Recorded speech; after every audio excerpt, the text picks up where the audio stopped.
Este es Salvador Dalí, perverso, polimorfo, anarquista, surrealista, excelso, divino, déspota supremo que rompe con todo, el Dalí poseído de un delirio furiosamente dionisíaco, el Dalí ávido de dólares, el Dalí nexuso y monárquico. Y por encima de todas las cosas, como siempre ha dicho y se ha autoproclamado, monárquico. Pero no políticamente, metafísicamente.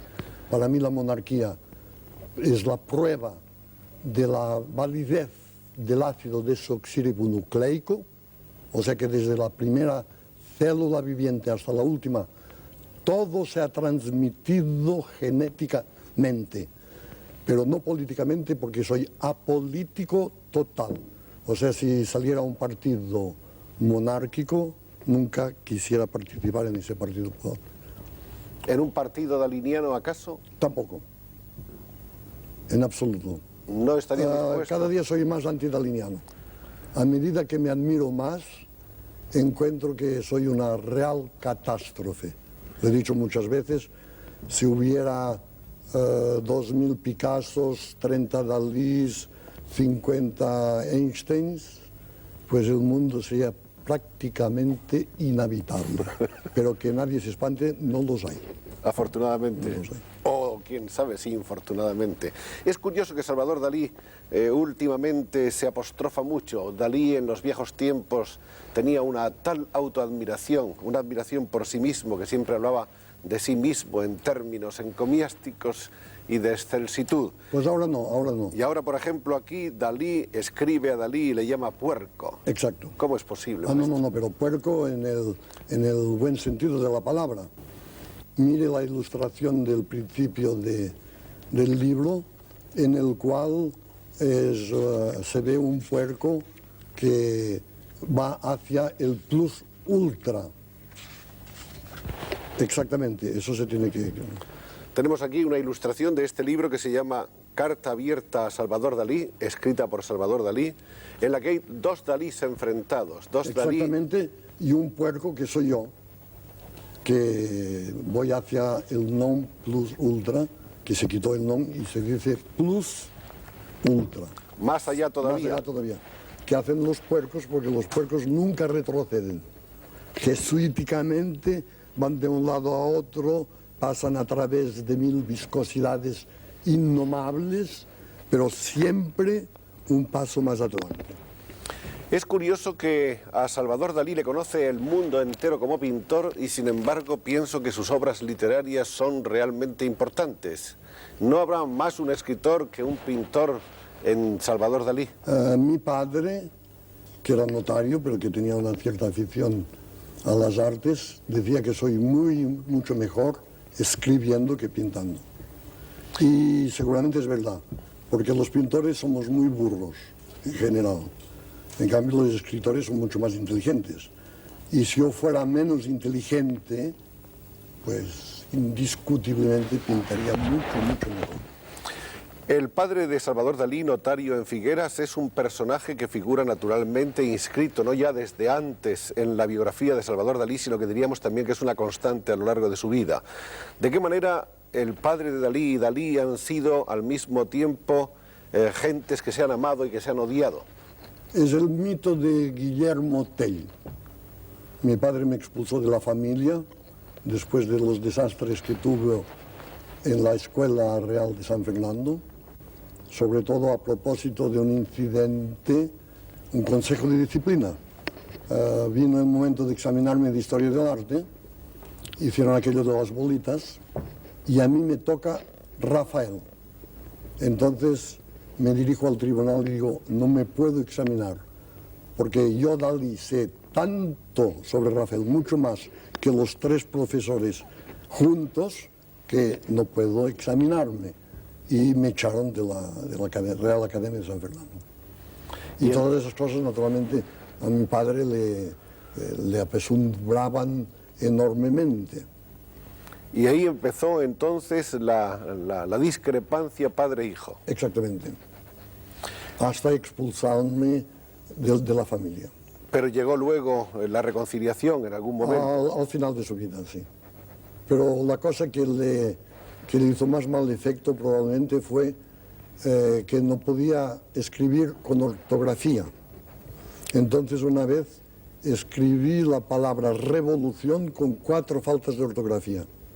Porque empecé que la revolución puse 2 R's normalmente. Después la B no era la que tenía que ser. Después en medio sentí que me tenía que parar un poco, ¿no? Que tenía que, entonces puse una H. En fin, y acabé con una T. Y entonces mi padre se metió en la cama y dijo, este chico, pase lo que pase, tiene que morir cubierto de piojos. ¿Qué hubiera pasado si no hubiera sido que mi esposa Gala, que es de Stalingrado, no de Stalingrado, pero que es rusa y tiene la fuerza de una batalla de Stalingrado, se puso a protegerme y ella hizo mi éxito mundial. Pero de todas maneras un cierto complejo de Edipo sí ha venido arrastrando en su vida Salvador Dalí. No, yo he tenido el mito de Guillermo Tell. Siempre he sentido una manzana encima de mi cabeza con el peligro de esa expulsión familiar. Gala entonces significa la aparición en la vida de Salvador Dalí del elemento liberador y catalizador al propio tiempo. Exactamente, y al mismo tiempo es mi inspiración. Y además, ahora voy a decir una cosa que nadie hace, yo creo, sobre todo entre el medio de los artistas, es que cuando me casé litúrgicamente con Gala, me quedé con unas ganas locas de volverme a casar. Me gustó mucho. Y entonces al llegar a Portugal, eso es lo que me pasa a mí, había un cura que se lavaba los pies en el mar y le dije, me gustaría volverme a casar. Dice, se puede hacer. Con el rito copto, que es perfectamente compatible con el rito cristiano. Entonces, ahora anuncio que yo me quiero volver a casar con mi propia mujer en los momentos en que todo el mundo divorcia. Yo otra vez, como un puerco, que me he dicho antes, adelante me vuelvo a casar con Gala. ¿Por segunda o por tercera vez? No, por segunda vez. Por segunda. Litúrgicamente ya no se puede más. Ya no se puede más. Ya no se puede más. Según todos los ritos, ahí se acaba. Pero el cura me dijo, para nosotros no añade nada ni quita nada. Entonces una cosa que no sirve para nada y que sea sagrada, eso es para Dalí. Hecho como a la medida. A la medida, a la medida. Realmente ese es, diríamos, el sacramento lujoso. El plus ultra. El plus ultra. Exactamente. El más allá todavía siempre. Más allá todavía, sí. Esa ceremonia no nos la vamos a perder. Yo tampoco. Por cierto, ¿siguen todavía los cisnes de Dalí iluminando en la noche las aguas de la bahía de Cadaqués? Me excuso por el cisne que usted me trajo, pero con el turismo, Portugal está lleno de lanchas rápidas y los matarían, es imposible. No. El último fue muy interesante como ocurrió, la muerte del último cisne. Estaba de visita, tuvo el honor de que viniera el rey de Italia, el ex rey de Italia, Humberto, sí. De Saboya a verme, y mientras estábamos hablando llega un turista negro llevando un cisne sanguinolento, todo lleno de sangre, porque lo había visto volar y creía que era un animal fantástico y le había dado un harpunazo. Y desde entonces no hay cisnes en Cadaqués, que me gustaba mucho porque a las 7 de la tarde, a esa época, empieza a anochecer, entonces yo decía a mi criado Arturo, vaya a encender los cisnes. Y entonces llevaba unas coronas con lucecitas eléctricas y era muy bonito ver deslizarse los cisnes eléctricos. Con ritmo de vals. Exactamente, o de música de vals. Con una fantasmagoría. O Albinoni, más bien, una música de Albinoni. Vamos a hablar un poco de Gala. ¿Cómo comienza en la vida de Salvador la pasión por Gala? ¿Es una cosa súbita, repentina, inmediata? Instantánea. Como que hasta ahora toco la madera, hasta ahora tengo mucha suerte. Encontré Gala, abrí la puerta de mi casa y encontré Gala desnuda ya en la playa. No completamente desnuda, pero en aquel tiempo se quitaban ya los sostenes y todo eso. Y desde entonces fue un amor completo intenso y tan duradero que se va a consagrar de nuevo. Y en el otro aspecto, en el de la pura creación artística, Gala ha sido siempre musa inspiradora. Y modelo. Y modelo. Todos los cuadros, sobre todo de tipo más o menos religioso, Gala aparece como protagonista. De aquel Dalí protagonista del surrealismo a este Dalí de hoy, ¿hay un abismo o estamos ante la misma persona? Estamos en la misma persona, pero con un avance tremendo ideológico. En aquel momento mi pintura se calificaba de surrealista. Hoy, ¡eureka! He encontrado mi pintura. Esa pintura se llama hiperrealismo metafísico, que son los cuadros que estoy haciendo para dar al Museo Dalí en Figueras. Ha sido entonces, por decirlo así, la alimentadora de esta nueva corriente en la vida de Dalí, Gala. No, eso hay que decir que son los hiperrealistas americanos, porque, como que decía antes en otra interview, lo repito, pero es interesante, que tengo un cierto instinto profético. En pleno arte abstracto, yo pronostiqué que volveríamos a hacer ultrafiguración. Y ahora la nueva vanguardia, como usted sabe, son los hiperrealistas americanos que lo copian literalmente de fotografías. Pero naturalmente, como Malebranche decía, las cosas que vemos está en nuestra alma, no está en las cosas. O sea, por ejemplo, si Velázquez copia una fotografía, lo mejor que puede, le sale un Velázquez. Si un tonto copia exactamente una fotografía, le sale una tontería. Si Dalí copia fidelmente una fotografía, le sale un Dalí. O sea que no hay que preocuparse. La personalidad es absolutamente imposible de evitar. Y además no todo el mundo puede copiar lo mismo. Es imposible. Pero hay una paradoja que se había dicho mucho, que la fotografía sería la muerte de la pintura. Y está resultando al revés, es que gracias a la fotografía se está resucitando el arte. Y me preguntaron en Nueva York en la televisión cuál era el misterio de la fotografía y la pintura. Se vendió Juan de Pareja, el que manejaba los pinceles y se ocupaba en el taller de Velázquez. Entonces me dijeron, ¿qué diferencia hay entre una fotografía del mismo personaje, con el mismo ángulo, y una pintura hecha por Velázquez? Yo dije, pues toda la diferencia entre la fotografía y la pintura de Velázquez del mismo sujeto, sin ninguna disproporción exactamente fotográfica, la diferencia es sencillamente de $6 millones. Porque la fotografía no valía nada y el cuadro se vendió a $6 millones. ¿Siguen los dólares siendo una cosa tan importante para usted? Para mí cada vez más. No los dólares, sino el dinero en general. Porque para mí el dinero es la mística. Y además lo devuelvo todo al pueblo español a través del Museo Teatro Dalí de Figueras. O sea que todo lo que poseo y todo lo que Gala poseo lo regalamos al pueblo español sin diferenciación de ninguna clase de política. ¿Quiere decirse que es como una fundación? Es una cosa un poco más compleja, pero de todas maneras el resultado es este.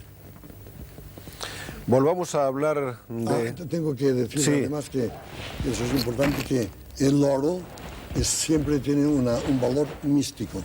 Yo no sé ni lo que tengo, ni las bancas donde están, ni nada.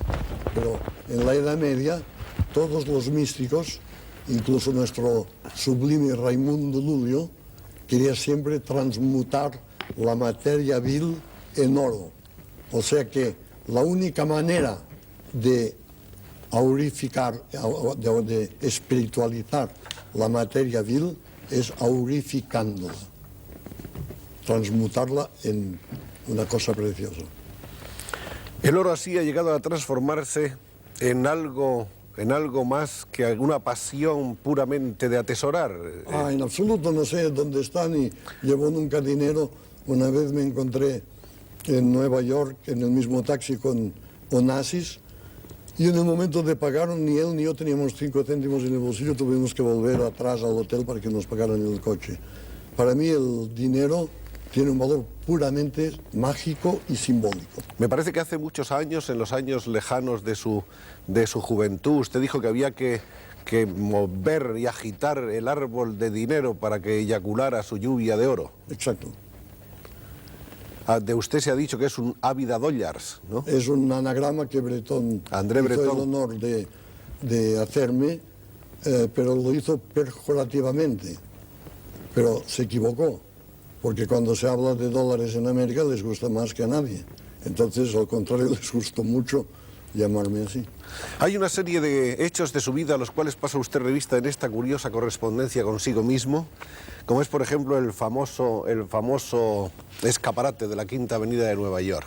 Sí, ese es muy... vale la pena de que se lo cuente. Esa es una historia que se ha contado de muy diversas maneras y me gustaría oír la versión auténtica. Pues la versión auténtica es de que en aquel momento el surrealismo estaba de moda en Nueva York. Y los escaparates, el Bonita, el más lujoso de la Quinta Avenida, me pidieron de hacer 2 escaparates surrealistas. Entonces yo me pasé toda la noche trabajando, el uno se llamaba El Día, el otro La Noche, y había cosas realmente horrendas.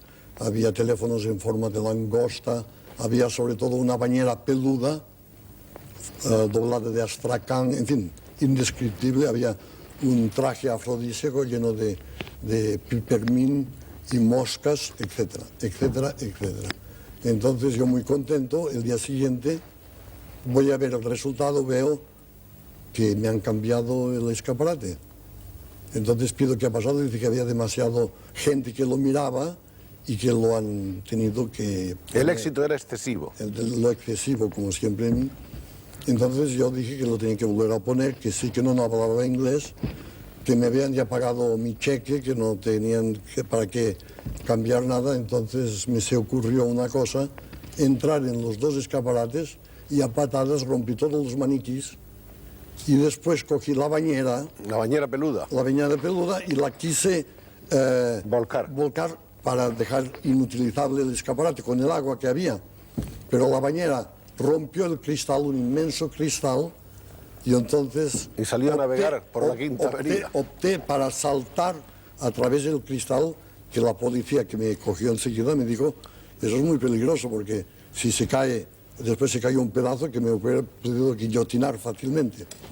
Entonces, Gala llorando, todo el mundo desesperado, mi abogado llega y me dice, lo mejor es ir a la cárcel inmediatamente, porque conozco un juez que va a juzgar los delitos de esa tarde, que es muy buena persona. Entonces me metieron a las 8 de la tarde en una especie de jaula ignominiosa, toda llena de borrachos y de gente que me querían pegar, en fin. Y de pronto había un señor pequeñito con las manos llenas de sortijas.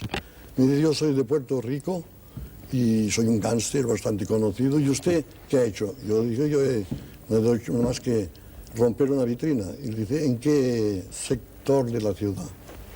Yo digo, en la Quinta Avenida. En la Quinta Avenida, usted es mi protegido. Cualquier que se acercaba a mí, patadas, me defendía como un león, porque me creía un gángster sublime. Y entonces pasé de eso a ser juzgado. Había el clásico juez con el pelo blanco, escuchó lo sucedido y dice, Dalí ha cometido un acto demasiado violento, ha roto un cristal que vale $60, lo tiene que pagar, pero todo artista tiene el derecho de defender la integridad de su obra hasta las últimas consecuencias y queda libre. Entonces el día siguiente todas las primeras páginas y todos los artistas de Hollywood diciendo, a nosotros nos pasa lo mismo, hacemos una película que se tienen que suicidar y los hacen un matrimonio fastuoso. En fin, me volví un héroe inmediatamente. Es suerte encontrar un juez así. No, la suerte es que no hice daño a nadie que pasaba por la calle en aquella hora, porque si hay un herido, me expulsan, me lo dijo el propio abogado, me expulsan de los Estados Unidos. Esa ha sido una de las muchas cosas, digamos, extravagantes y sui generis que ha hecho Dalí en su vida, sí, violentas. La más violenta es esta. Y la más clásica, porque hay siempre de soy excéntrico y concéntrico, la más clásica es un día que fuimos a ver juntos con Jean Cocteau, que tenía mucho el esprit francés, el más refinado, fuimos a ver juntos el Museo del Prado. Y al salir en el Ritz había una especie de conferencia de prensa y preguntaron a Cocteau, si se hubiera quemado el Museo del Prado, ¿qué hubiera salvado usted? ¿Qué se hubiera llevado usted? Yo ya vi lo que iba a decir porque era un plagio de una cosa de un griego. Y dijo, mirándome a mí, quieren decir eso, Dalí no puede hacer mejor, pues yo me hubiera salvado el fuego. Y se quedó mirándome. Entonces, naturalmente, los periodistas me dijeron, ¿y usted, señor Dalí, qué se hubiera llevado, qué hubiera salvado? Y entonces yo, como que soy un poco teatral, hice ver que reflexionaba un poco, que ya lo tenía pensado, y dije, pues Dalí se llevaría nada menos que el aire, y específicamente el aire contenido en las meninas de Velázquez, que es el aire de mejor calidad que existe. Y naturalmente, como que el fuego no es un elemento pictural y el aire es el protagonista de la pintura, el propio Cocteau cogió dos pajas de cóctel y se los puso en forma de bigote, inclinando la cabeza. Hemos llegado así sin darnos cuenta al bigote. El bigote es otra de las constantes de la personalidad de Dalí. En alguna ocasión, lejanamente, había dicho el gran pintor que eran como dos antenas que atraían una serie de efluvios casi mágicos. No, eso no era yo, era un catalán de la Edad Media, de la época de Leonardo, Juan Baptista Laporta, el cual creía que las cejas, como Platón, que le cubrían casi los ojos, y los bigotes muy largos, eran elementos indispensables para la creación artística. Se conducían como antenas y hacía una serie de comparaciones con mariposas llevando antenas extraordinarias y que tienen un instinto superior a las otras mariposas y insectos que no los llevan. ¿Usted ha notado alguna vez diferencias cuando las puntas de su famoso bigote no están lo suficientemente enhiestas? No, en absoluto, en absoluto. No. ¿Sigue usted utilizando azúcar de dátil? No, eso fue el principio, porque me gustaba mucho, en este momento era un apasionado de las moscas limpias. Las moscas que se pasan por la cara de los burócratas, todo eso es muy repugnante en los hoteles, es imposible. Pero las moscas limpias de Porligat, que se pasean por detrás de las hojas de los olivos, esas van vestidas como por Valenciaga, son limpísimas y esas son maravillosas. Y cuando pinto, me ponía dátil aquí y un poco de miel en la comisura de los labios, y entonces esperaba el momento, bababa de satisfacción, porque cuando pinto babo de satisfacción. Y entonces esperaba el momento en que la mosca me se iba a meter en la boca. Y cuando estaba muy dentro, cerraba la boca y entonces la mosca hacía ¡ah! Y la soltaba. Y al cuarto de hora después otra mosca. Esa era una cosa sibarítica de la pintura. Y lo hacía siempre cuando todo Francia va en bicicleta. El Tour de France ciclista me ha inspirado mucho. Todo el mundo en las cuestas sudando, la televisión y la radio hablando de los héroes del Tour de France, y yo con mi mosca. Porque además, cuando se baba y no se enjuga, se crea una cosa que no sé cómo se llama, en catalán es buquera y en francés perlèche, pero en castellano no sé cómo se llama, que es una especie de crosta. Sí.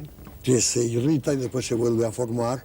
Al cabo de una hora vuelve a estar un poco preparada para recibir otra mosca. Para seguir con los placeres artificiales. Exactamente. Maestro, la palabra sublime es una palabra que también figura muy constantemente a lo largo de su vida. Hace unos minutos usted la pronunciaba. Usted es un hombre que cree en la sublimación permanente. Exactamente. Yo creo que soy existencialista en el sentido que todo lo más vil se tiene que sublimar. O sea que todo ser humano, por eso estoy en contra, furiosamente contra la pena de muerte, porque creo que todo ser humano, sea el más criminal del mundo, tiene algo de angélico. El uno tiene la nariz torcida, pero por de pronto tiene unos pies maravillosos, dignos de Rafael. Otro tiene una boca espantosa, pero en cambio en el fondo de los ojos hay como palletas de oro. Y en el espíritu humano, cada hombre tiene una parte de divinidad. Eso los anarquistas lo han dicho siempre. Los anarquistas de la época de los príncipes de Kropotkin y de Bakunin. Los románticos del anarquismo. Exactamente. Y en el caso de Dalí, ¿no ha habido también una época anárquica? Cuando ya era pequeño hacía todo para molestar, eso sí. Sobre todo un día, una anécdota muy buena, porque además soy muy cobarde, pero no podía soportar la juventud. Y los niños satisfechos de ellos mismos me repugnaban mucho. Y había uno que estaba con pan, chocolate, pancho sin pensar nada, como un tonto. Yo fui muy cerca de él y le di una bofetada terrible y hice caer el chocolate y el pan y empezó a correr detrás de mí. Y cuando ya me alcanzaba me puse de rodillas a pedirle perdón y le largué 25 pesetas. Y a pesar de eso me dio unas patadas. Sí. Llamadas. Qué falta de sentido del pacto, ¿no? Exactamente. De una componenda de lo más normal. Yo te pego, pero te pago, ¿no? Exactamente. Sí, sí. Maestro Dalí. Eso me ocurrió en París también y fue un lío terrible porque delante del café de la ópera un taxista me derribó, me empujó por el suelo. Sí. Me revolcó por el suelo, yo me levanté y le di 300 francos. Y había la policía y no comprendía por qué le había, porque dijo, no me ha hecho daño, no me ha matado, pues estoy muy contento. Vengan al cuartelillo a explicarse, aquí hay un misterio. No podía comprender que un señor un taxi lo derriba de una propina. Es que hay gente que no entiende nada. Y Dalí casi nadie. Y a Dalí casi nadie. La prueba es que yo mismo, hace 40 años que estoy escribiendo para ver quién soy, aún no lo he logrado. No. Quizá usted esta noche. Lo vamos a lograr con un poco de suerte, nuestros amables espectadores y nosotros. Hay, aparte de esas anécdotas más o menos excéntricas y algunas violentas, como esta que usted ha relatado, hay otras que son también, por decirlo así, clásicas, pero que en cambio tienen otro significado y que son casi como evangélicas, como por ejemplo una famosa conferencia que usted dio con una barra de pan. Sí, en el centro, con Miravillas, organizado en un sitio de anarquistas en Barcelona, así, con una barra de pan en equilibrio. Una barra de pan en equilibrio sobre la cabeza. Sobre la cabeza. De esas he hecho muchas. Y luego está la vieja historia de sus discrepancias con Picasso. Esto es absolutamente falso. Los periodistas se han siempre entojado, porque nuestras pinturas son completamente distintas, a creer que estamos reñidos. Es todo lo contrario. Picasso, que es un ser muy generoso, fue el único que me prestó dinero para irme a América.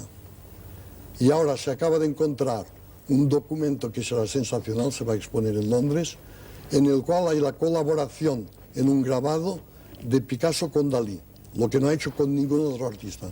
O sea, era un diálogo, él me daba la plancha, con una silla, por ejemplo, un poco antropomórfica, y yo el día siguiente le añadía 2 huevos fritos.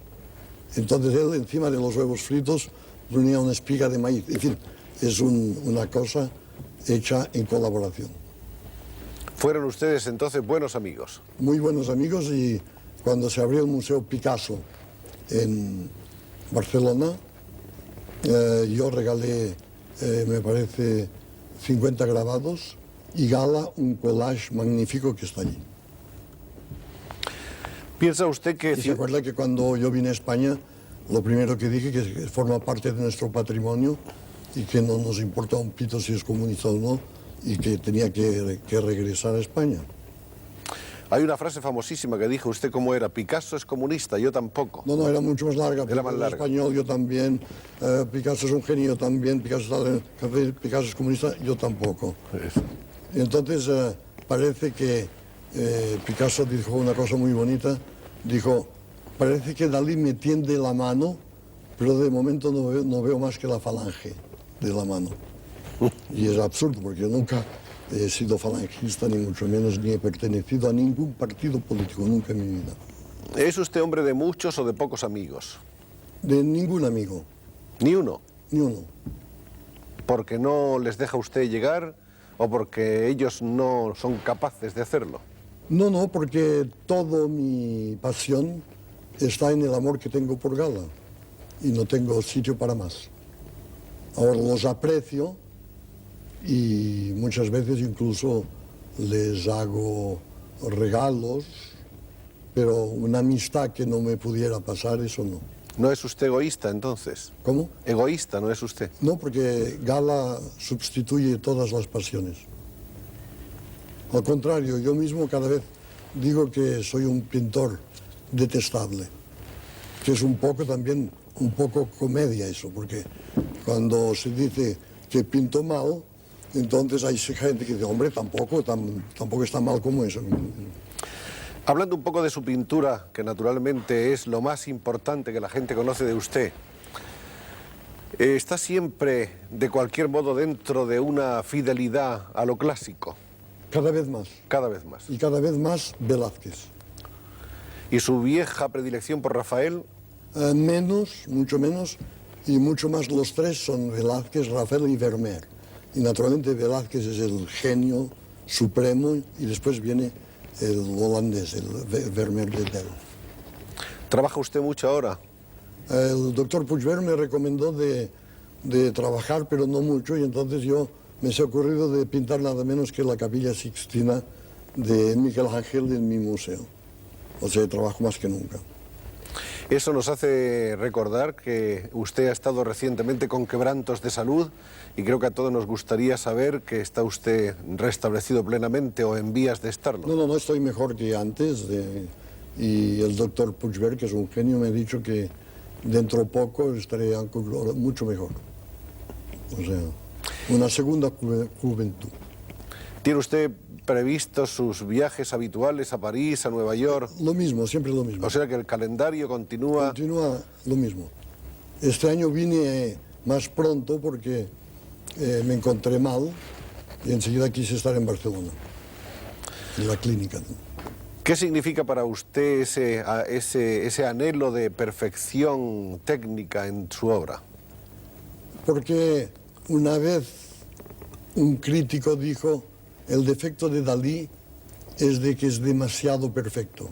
Y entonces yo le respondí, la perfección no se obtiene nunca, que es lo mismo que dijeron a Velázquez, le dijeron, el rey le dijo, parece que se dice mucho que usted no hace más que cabezas.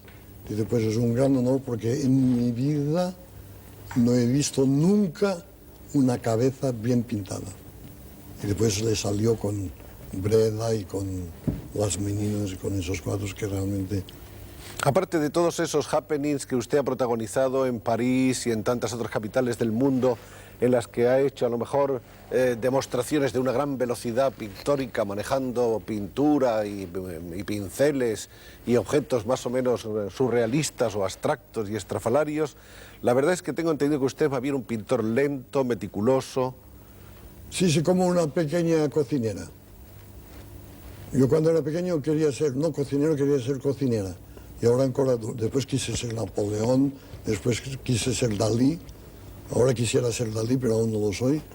Pero soy una buena cocinera de la pintura al óleo. De sus años infantiles, ¿cuáles son los recuerdos más entrañables que conserva todavía, que tienen raíces en su corazón?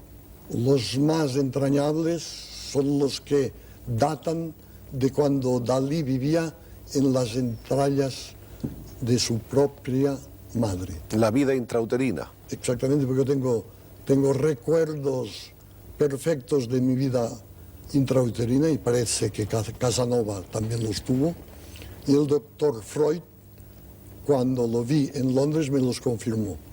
O sea, yo veía y veo unos huevos fritos maravillosos sin el plato, huevos en el plato sin el plato, con los bordes fosforescentes que se agrandan, que se encogen, que son realmente imágenes del paraíso perdido, que es el paraíso de antes de nacer. El paraíso se pierde cuando se viene al mundo. Sobre todo si hay un trauma de tipo de asfixia o de dificultad. Por eso los suicidas casi siempre son gente que nació de una manera imperfecta y quieren volver al paraíso perdido que era el coloidal total de los jugos maternos. ¿Su nacimiento fue traumático? No, parece muy feliz. ¿Ha sentido usted celos alguna vez de alguna persona de la familia? Nadie, soy el hombre menos celoso de todos. O sea, siempre me quieren, o pone que no me gusta tal pintor, me gustan todos en general, pero hay ciertos que me gustan más, naturalmente. ¿Y en la familia está usted más cerca de su madre que de su padre? Yo creo que mi padre me impresionó mucho más, porque mi padre era ateo y muy exaltado, y entonces empecé a creer que la cuestión de la religión era cosa más bien de las mujeres, porque mi tía y mi hermana, en fin, las mujeres iban, sobre todo mi madre iba a misa. Y ahora es el contrario, ahora cada día soy un poco como Buñuel, cada día me acerco más, yo creo, a la fe, que es una gracia de Dios. Usted y Buñuel protagonizaron juntos una etapa histórica con dos películas, de la muerte, digo, el perro andaluz y La Edad de Oro, ¿no es esto? Exactamente. Esas dos películas fueron como la explosión del surrealismo en la vía cinematográfica. Pero fue realmente una colaboración, porque también los críticos dicen Dalí hizo eso, Buñuel eso, y quieren dar méritos al uno al otro, y es absolutamente falso. Fue una colaboración fraternal absolutamente de compenetración total entre los dos. O sea, yo iba a decir una cosa y él iba a decir la misma. En algunas de las cosas que se han escrito sobre usted y en algunas de las cosas que usted ha escrito sobre sí mismo, se ha dicho que ha habido siempre una relación con su padre un poco curiosa, en el sentido de que él representaba para usted un poco Moisés y Júpiter al mismo tiempo. Exactamente, el poder absoluto. Era un tirano y al mismo tiempo era No, era muy bueno, pero cuando se enfadaba, sus gritos, casi todo Figueras se enteraba, porque gritaba mucho. Y eso me hacía una impresión enorme. Pero sin embargo luego era tierno con usted. Sí, me quería muchísimo, muchísimo. Pero quería que fuera notario, después que fuera agricultor, y al final el profesor Núñez, al que debo toda mi técnica, le convenció que fuera a la escuela de San Fernando en Madrid. Es inevitable que hablemos de un hermano anterior a usted y que murió. Sí, murió de meningitis y parecía que daba pruebas de una gran inteligencia. Y entonces eso creó un mito que el doctor Pierre Romaguera ha escrito un libro, o le está escribiendo, sobre los dioscuros. O sea que me hicieron una cosa muy buena y muy terrible al mismo tiempo. Mi familia me llamó el mismo nombre que el hermano muerto, Salvador. Y entonces yo estaba terrificado, tenía el terror de ese hermano muerto, y para diferenciarme del hermano muerto, tenía que cometer todas esas excentricidades para afirmar constantemente que yo no era el otro hermano muerto, que yo era Dalí, el Dalí vivo. ¿El nombre cree usted que de alguna manera le ha marcado el llamarse Salvador? El hecho que el otro se llamaba Salvador. Eso sí, seguro. Pero independientemente de eso, no ha significado nada en especial. Francisco Pujols ha dicho que Salvador, como su propio nombre lo indica, está destinado a salvar la pintura moderna de la confusión y del caos. Eso es Pujols, que es, ¿Usted cree? para mí es el filósofo catalán más importante que existe, muy poco conocido, y ahora que tenemos el honorable señor Tarradellas, que empieza la profecía de Pujols, que dijo que Cataluña tendría la hegemonía no solamente de España, junto con España, sino del mundo entero, que ya es lo más que se puede decir. Estamos entonces, según usted, en el alborear de una edad de oro, Un renacimiento catalán, seguro. de un renacimiento catalán. Y sobre todo basado sobre la metafísica de Raimundo Lulio, que es el escritor, en fin, es de Palma de Mallorca, pero es el escritor más importante que Cataluña ha tenido. Usted nació en 1904, me parece que fue un 11 de mayo, a las 8:45 minutos. Eso no sé. No se porque acuerda. mi padre no lo sabía tampoco, porque eso está en mi vida secreta, pero se quemaron los papeles, en fin. Cuando usted hablaba de sus recuerdos prenatales, ¿podría explicarnos alguno de ellos materializado como Sí, los huevos fritos. los huevos fritos? Los huevos fritos. O sea, una especie de círculos que son muy parecidos a cuando en el instituto los niños decían vamos a jugar a ver ángeles, y entonces se apretaban los ojos hasta salir unos círculos de colores mágicos, que probablemente era mi posición fetal, era con los puños muy apretados contra las órbitas. Y así Eso veía. fue un gran honor el momento en que conocí al doctor Freud en Londres, junto cuando fue expulsado de Austria. La idea de la muerte ha sido otra de las grandes obsesiones de su vida. Sí, pero cada vez menos, porque creo que llegaré a tener la fe en la católica, que eso es una gracia única, y de creer en la inmortalidad del alma. Entonces, cuando ya se cree en la inmortalidad del alma, ya el miedo cesa completamente. Es curioso que el primer Dalí de que se tiene noticia fuese precisamente un autorretrato, pintado en 1914 y que creo que se llamó Niño Enfermo, Exacto, sí. donde pintaba usted al niño Salvador Dalí. Yo siempre estaba enfermo, que me gustaba mucho. En fin, para mí 38,5 era una temperatura ideal. Y además no ir al colegio y ser mimado, porque mis padres, como que el otro se había muerto, pusieron toda la ternura sobre el nuevo Dalí. Eso es natural. Después se dejó usted influenciar bastante por el puntillismo, Todo, el futurismo, el cubismo, todos los ismos. todos los ismos. ¿Usted cree que eso era absolutamente necesario? Era una necesidad vital para Dalí Total, de atravesar información. por todos esos Por todo, estadios todo, informativos. todo. ¿Y dónde está el más auténtico de los Dalís de esas épocas? Están en Figueras. Pero quiero decir, de esas épocas, el Dalí más puro, el más profundo, el más esencial, está en el surrealismo, está en el puntillismo. Yo siempre digo lo mismo, pero me equivoco. Está en mi último cuadro, que lo pinté durante 4 meses, y es Dalí pintando a Gala reflejados en un espejo. Y eso, por el mismo precio, es un cuadro estereoscópico. Porque ahora, en vez de pintar un cuadro, pinto 2 de casi iguales, que fusionados por un sistema de espejos producen la ilusión total de la tercera dimensión. Ese cuadro Está en el Museo Dalí. está en el Museo Dalí. ¿Y se va a quedar en el Museo Dalí? Sí. ¿No está hecho para que No. viaje? Yo creo mucho que la gente que se moleste, que vaya allí a verlo. Porque hasta ahora usted pintaba 1 o 2 cuadros al año, 4 o 5 meses por cuadro, y el resto del tiempo lo dedicaba usted a sus viajes, a sus exposiciones, a ver a los marchantes y generalmente a traerse para acá importantes cantidades de dólares para engrosar sus cuentas. Ahora es todo, se especializa en enriquecer el museo. Todo está centrado Entrar en el museo, es en el mi museo. obsesión actual. ¿Y cómo definiría usted su museo en este momento, tal como está ahora? Pues es un museo inacabado y que nunca será acabado, y que cada semana hay cosas nuevas y desconcertantes. O sea, la obra de arte no es tanto las obras de arte que contiene, sino el museo el mismo en tanto que objeto imperialista y surrealista.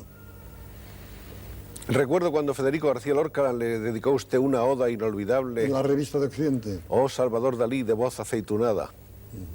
Bella oda. ¿Le impresionó a usted eso o en ese momento lo encontró como un homenaje de amistad más que otra cosa? No, yo creo que es uno de los poemas buenos.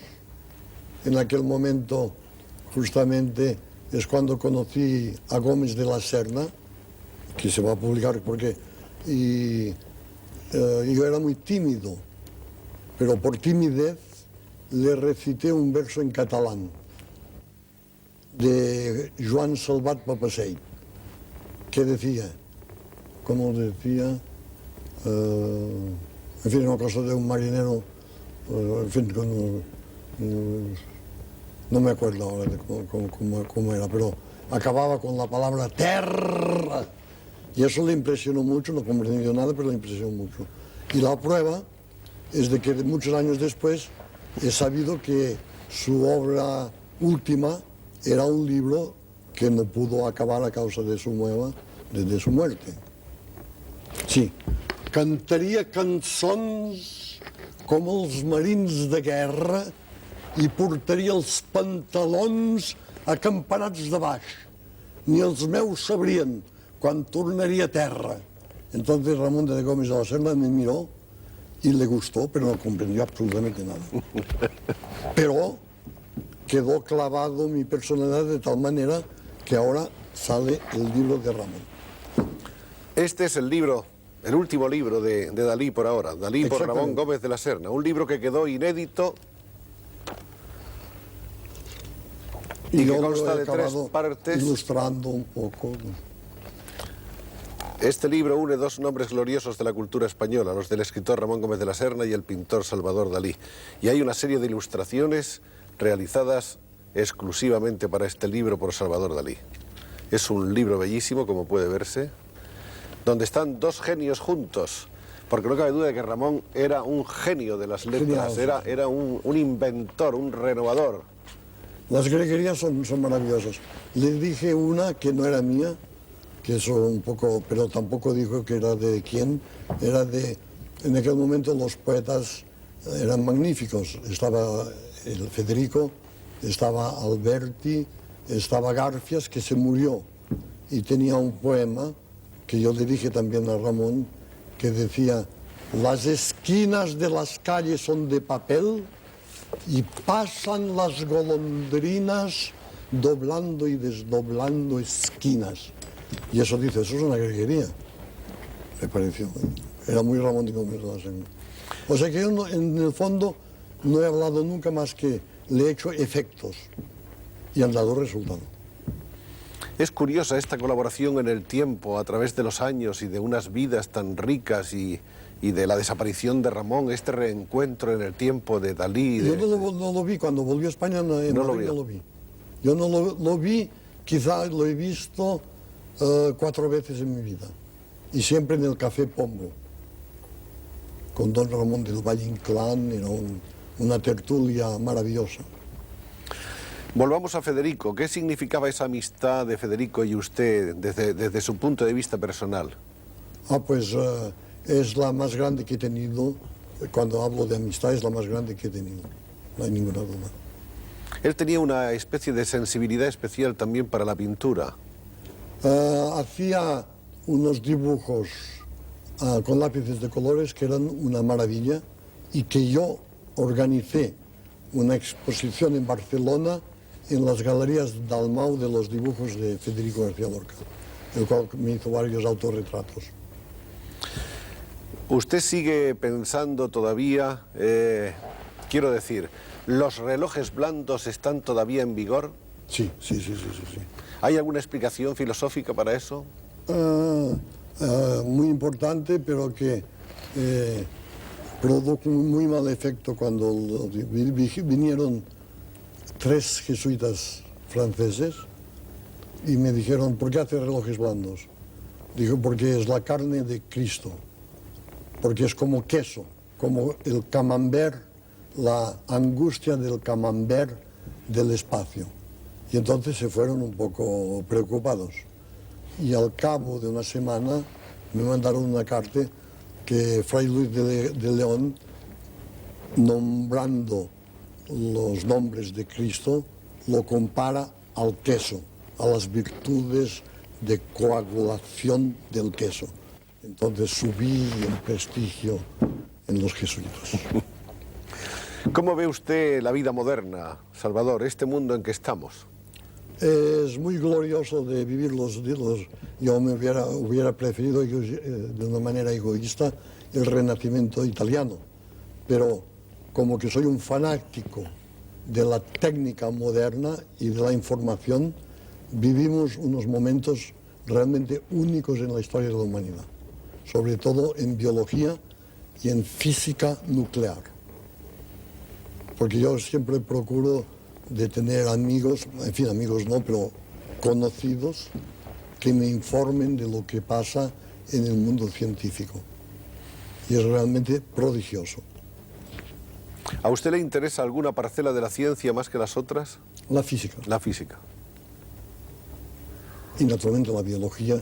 Y el día que los biólogos se unan con los con la bioquímica y la física nuclear, entonces es lo que pasó a Heisenberg y a otros que tenían conocimientos de las dos cosas. Porque lo desgraciado de nuestros días es la monstruosa especialización de cada ciencia. O sea, el que sabe de física no sabe de pintura, el pintor no sabe de física, el biólogo muy poco de física. Todo está demasiado especializado. ¿La conquista del espacio qué le ha parecido a usted?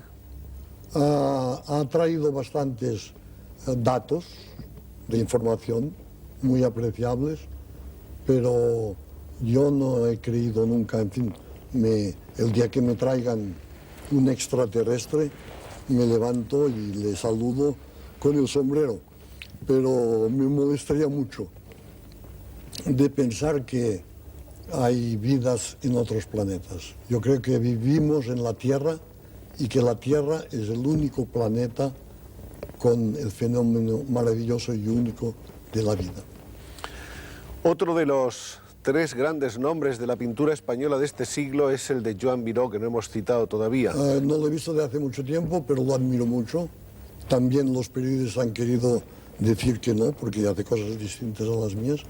Y es curioso porque a mí me interesa mucho más hablar o estar en contacto con la gente que piensa lo contrario de lo que yo pienso, que los que piensan lo mismo que pienso yo. Y España es un país de pintores maravillosos. Hay, además de Miró, está Tapias, que es un pintor magnífico, y uno de los que malogrados, que se murió, es ¿cómo se llama? Millares. Manolo Millares ha hecho 2 o 3 obras extraordinarias.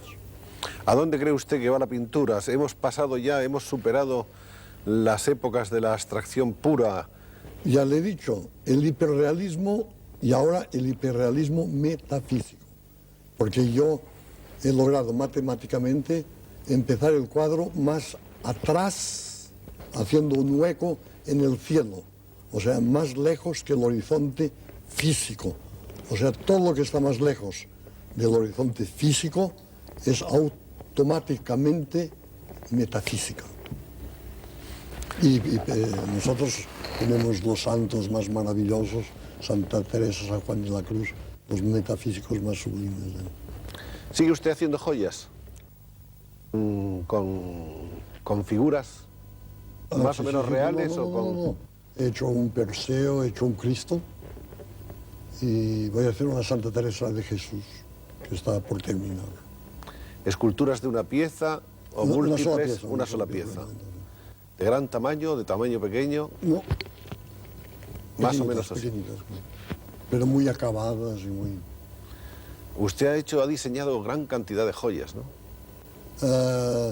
Desafortunadamente, la poseedora de esas joyas acaba de morir en los Estados Unidos, y como es una fundación, no es una indiscreción decirlo, que hay posibilidades de que las joyas de esa fundación volvieran a integrarse al patrimonio artístico de nuestro país. Incluso en el Museo Dalí. En un anexo, porque el Museo Dalí ya casi está repleto. Pues es una gran noticia. Gran noticia. Por eso se la doy. Muchas gracias. Bueno, maestro Dalí, le agradecemos mucho que después de tanto tiempo hayamos podido tener esta oportunidad de conversar un rato para los amables amigos de este programa. Y lo espero en el museo para que vea Iremos al el museo. hiperrealismo metafísico. Iremos un día al museo y además iremos con las cámaras para que usted nos muestre y comente para el pueblo español lo que usted quiera acerca de él. Muy bien. Muchas gracias. Encantado.